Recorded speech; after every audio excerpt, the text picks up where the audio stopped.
Nuwun sewu. Menyambung dengan apa namanya?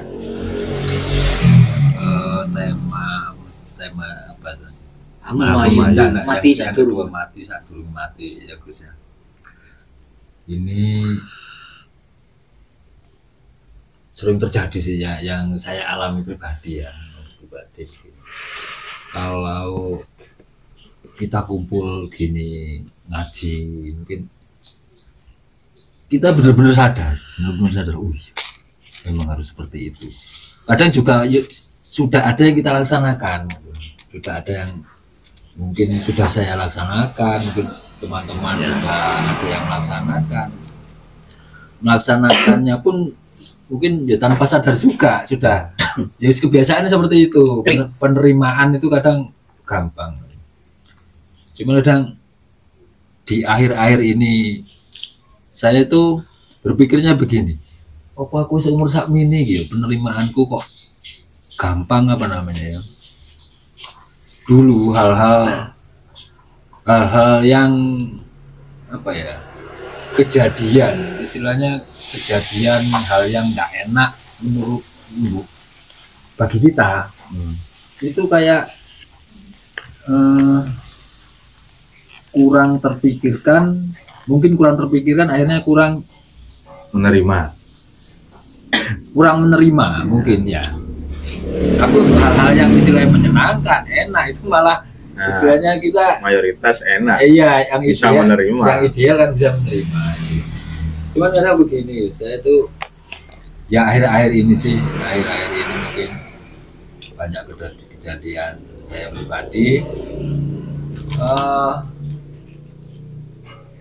Kadang rasa penerimaan itu, rasa angkuh itu kok sulit ya, sulit cuman masih sering muncul gitu. Iya, sangat sering saya muncul menerima hal ini itu saya kadang kok telat gitu loh, masih nunggu waktu, kadang entah besok entah lusa, akhirnya oh iya ini begini, oh ya sudah, akhirnya seperti itu. Loadingnya lama. Iya, loadingnya lama. Kok enggak langsung saat iya, itu bisa menerima saya itu kok seperti itu. Ini akhirnya ini sering terjadi sama saya. Apa namanya? Di kehidupan pribadi saya sering terjadi seperti itu. Gitu. Mungkin caranya supaya kita itu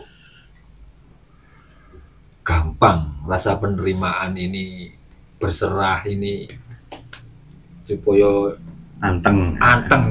Soalnya gini, yang saya rasakan ini ya, kalau kita nggak bisa menerima ini, yang nggak ideal, yang nggak enak ini ya, terus terang kita ngomong yang sering kita pikirkan hal yang nggak enak kan.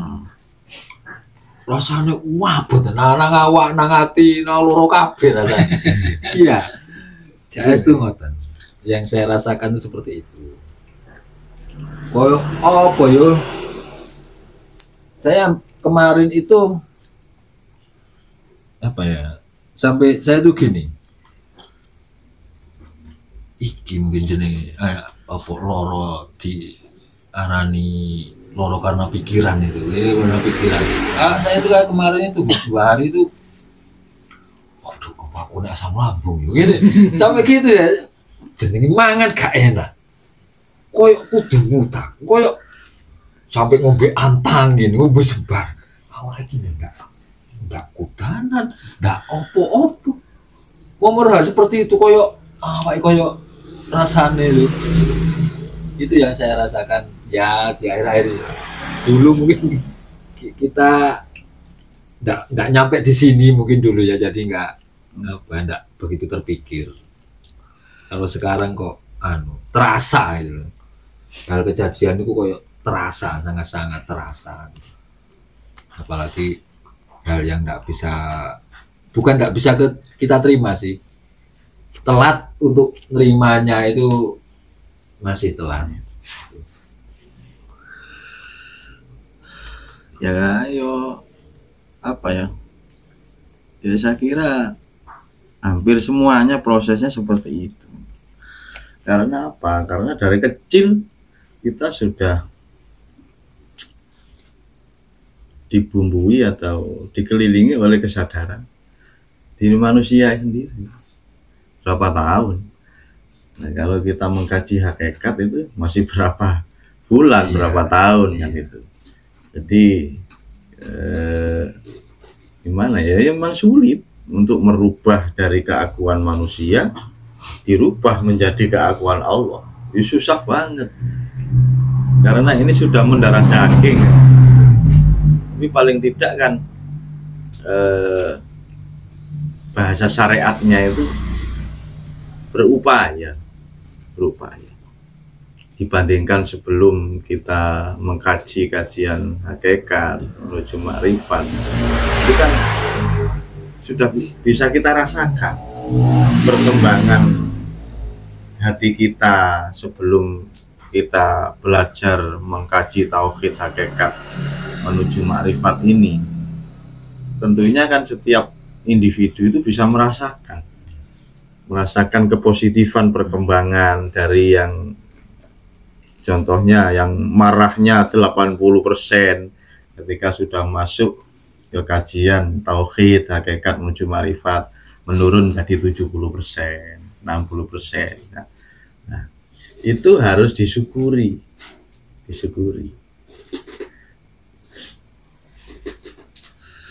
Jadi intinya lagi-lagi ya di keyakinannya itu kurang dilatih. Sadar Allahnya itu kurang terlatih. Makanya kan saya sering bilang entah 1 hari 1 malam 10 menit, entah kalau enggak bisa 1 menit 2 menit lakukan zikir tanpa putus. Kesadaran Allah itu lakukan walaupun 1 menit tanpa putus. Lewat sholat juga bisa, lewat aktivitas apapun juga bisa. Jadi masalah kesadaran manusianya itu sering muncul, akhirnya sering emosi, ya itu kan berarti kesadaran Allahnya ini kurang betul-betul diasah, betul. Mungkin kurang menyempatkan diri, belum tidur katakanlah sampai tertidur lakukan zikir sirul asrar, sadar Allah. Itu saya kira kurangnya latihan itu tadi, prakteknya itu. Nah, kesungguhan praktek itu awalnya dari keyakinan. Yakin memang betul-betul ini semua milik Tuhan. Sebetulnya kan tinggal mengingat-ingat terus ya itu. Iya, kadang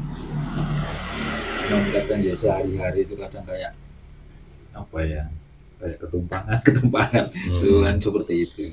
Ya sama sebetulnya belajar apa saja kan gitu. Belajar nyeting sound system pertama juga waduh kurang gini.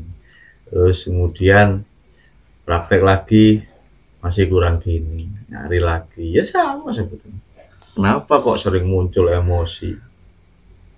Kan ilmunya sudah dipaparkan semua ya. Tinggal kita mengolah saja dari mana ya ini kok emosi ini timbul, kesadaran manusia ini muncul dari apa. Kita sudah bisa menganalisa sendiri karena teori-teorinya sudah hampir semuanya sudah dijelaskan. Kalau orang itu cenderung memang kecondongannya, kecintaannya kepada Tuhan, ya secara otomatis banyak waktu yang dia gunakan bersama Tuhan. Jadi dari kecintaannya itu, nah kecintaan kepada Tuhan ini muncul dari syukur. Nah, syukur akhirnya bertambahlah cintanya kepada Tuhan. Jadi kalau dikaitkan ya syukur, zikir itu sudah satu paket. Tapi orang bersyukur itu tidak bisa kalau tidak kenal Tuhan dulu. Makanya awaludin ma'rifatullah itu tidak bisa dicapai. Makanya yang benar itu kan harus ma'rifat dulu sama Allah. Kemudian sholat itu kan disuruh ngingat ya. Kalau sudah ketemu, ya mudah mengingat. Kalau tidak ketemu, sekarang sholat puluhan tahun, ya tetap aja nggak ketemu. Makanya salah satu hadis Rasulullah itu awaludin ma'rifatullah. Awalnya orang beragama itu harus makrifat kepada Tuhan dulu. Ketika sudah makrifat kepada Tuhan, baru tahu konsepnya Tuhan itu gimana.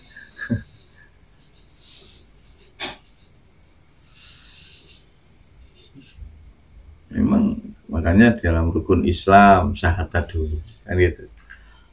Rukun iman harus tahu Allah dulu. Iman kepada Allah dulu, Tuhan dulu. Nah, ihsan itu bertemu dengan Tuhan. Maka sempurnalah Islam, iman, ihsan telah sempurna. Makanya sering saya bilang itu sealim apapun seseorang dalam hal agamanya, ilmu agamanya, jika dia masih mempunyai sifat benci kepada, walaupun kepada iblis sekalipun, belum ma'rifat, belum,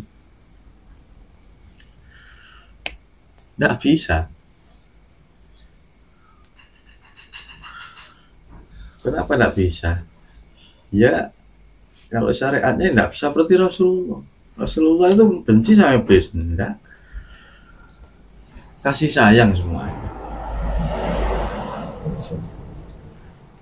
Beda karakter, tapi satu yang bergerak. Yang menggerakkan ya Allah semua, Tuhan. Jadi iblis sama manusia itu cuma beda peran saja. Kalau dalam panggung iblis jadi penjahatnya, kalau manusia jadi lakon. Nah, kalau ada lakon, tidak ada musuhnya, tidak ada penjahatnya, ya tidak bisa dibilang lakon, tidak ketemu. Munculnya lakon ini kan ketika ada apa, warna-warni, ada penjahatnya. Keindahan suatu film itu kan dari beberapa aktor. Tidak rame, kalau panggungnya tidak rame ya. Nggak urip. Makanya ada cerita riwayat itu tak Nabi siapa. Kenapa? Oh ya Allah membuat manusia itu ada yang buruk, ada yang bagus. Kemudian, nah kamu mintanya bagaimana? Oh enggak dibuat baik semua. Akhirnya dibuat baik semua. Ya enggak ada orang ke pasar, enggak ada orang yang ngopi di warung, enggak ada. Ibadah semua. Akhirnya sirkulasi kehidupan ini tidak berjalan. Rezekinya warung kopi tidak ada. Lalu wiritan semua, ibadah semua di rumah sendiri. Sudah takwa semua. Tidak bisa.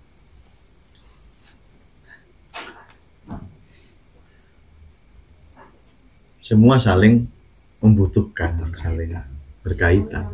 Makanya Indonesia itu kan terdiri dari beberapa pulau, ya sama saja. Ketuhanan itu terdiri dari berapa macam-macam karakter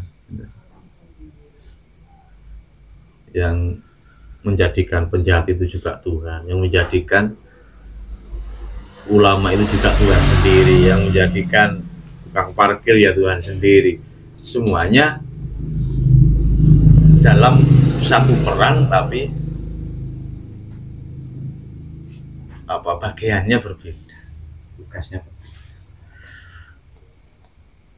Makanya tidak boleh meremehkan satu keadaan makhluk, walaupun itu katanya secara syariat itu jelek sekali, tidak ada baiknya sama sekali. Tidak boleh, karena sejelek apapun ciptaan Allah itu ada kaitannya dengan sirkulasi kehidupan itu. Kalau tidak ada itu, nggak bisa kehidupan ini berjalan, betul.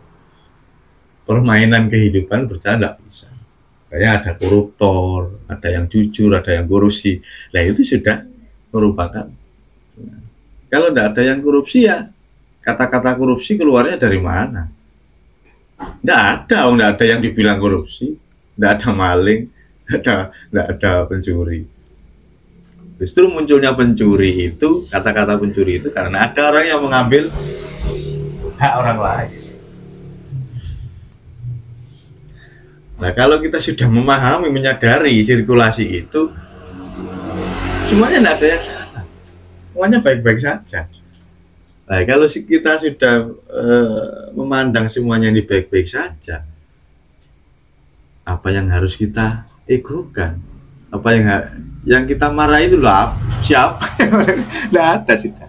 Nah, berarti apa konsep apa perjalanannya, kenapa kok sering marah, sering itu, nah itu kurang menyadari sirkulasi itu.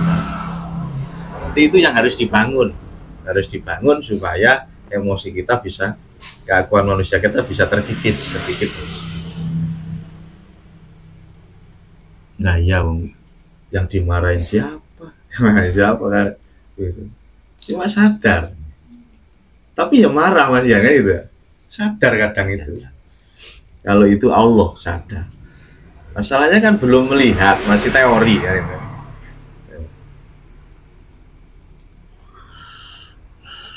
Belum ketemu. Kalau sudah ketemu ya nggak bisa, nggak bisa mau apa nggak bisa. Iya memang apa namanya, kayak ya baru tadi malam misalnya ya peristiwa kehidupan pribadi. Setelah kita ngomong banyak gini, istilahnya kita ngomong itu istilahnya kayak masih belum terima, masih belum menerima keadaan yang menurut kita nggak ideal, nggak sesuai dengan harapan kita. Cuman setelah itu apa namanya, dalam mungkin 1 jam 2 jam kita bisa kayak apa namanya nyadar kalau keterkaitannya itu selalu nyambung. Ini kondisi seperti ini, pasti nanti ada yang seperti ini. Kadang di situ ada timbul harapan juga ya, kemarin ada timbul harapan begini, mungkin ya untuk kedepannya akan seperti ini, bisa lebih baik. Di situ nangis aku, temenan nangis aku di situ itu. Bisa nangis.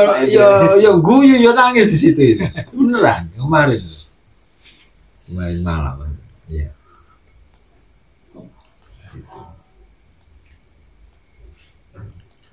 Makanya harus sering praktek gitu. Makanya jangan nunggu. Prakteknya kayaknya tes-tesan semua. Nah, iya. jangan nunggu. Ujian langsung. Jangan nunggu. Kalau guru saya itu pernah bilang, guru saya itu ujian itu jangan ditunggu, cari ujian. Gitu. Kalau ingin latihan dikir, jangan nunggu. Dan gunakan semua waktu seingatnya. Tapi seringnya ingat itu kan dari cinta itu tadi. Nah, munculnya, bangkitnya kecintaan itu dari syukur. Sudah tahu dengan kenikmatan-kenikmatan yang sudah diberikan Allah ini, tahu. Akhirnya bisa bersyukur, dan akhirnya secara otomatis dia terdidik sabar. Ya paling tidak kan meminimalisir lah. Walaupun belum mencapai 100% kefanaan, itu paling tidak kan dalam menjalani kehidupan ini mending lah, sedikit demi sedikit nanti kan terkikis berjalannya waktu.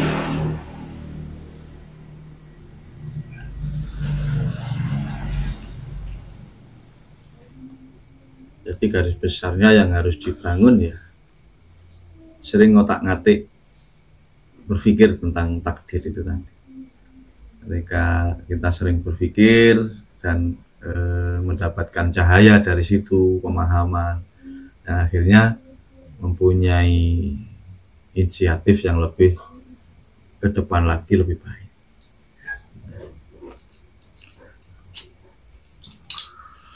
Ya, itu kan sudah menunjukkan bahwasanya sebetulnya lupa kepada Allah itu menyesal ini. Ya, Menyesal. Inginnya sih nggak seperti itu, nggak emosi, kita bisa menerima. Itu kan sudah menunjukkan bahwasanya seorang salik itu sudah mempunyai kesadaran bahwasanya lupa kepada Tuhan itu hal yang kesalahan besar kayaknya gitu.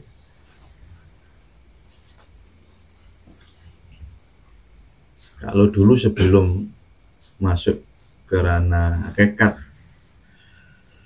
tauhid hakikat ya belum ada pemikiran seperti itu. iya. Emosi, marah-marah itu hal yang biasa kan gitu. Jadi kita tidak merasa itu suatu kesalahan, enggak. Malah kita yang menyalahkan orang lain kan gitu. Kita merasa benar sendiri.